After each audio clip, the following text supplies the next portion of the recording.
Eendag was daar 'n oulike kleurvolle robot. Hulle noem haar reënboogrobot. Ooh, tkz, tkz, tkz, la la la la, la la la la.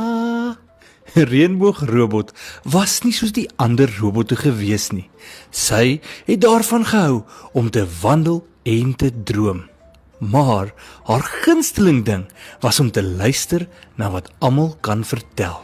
Hier is wat haar so anders gemaak het.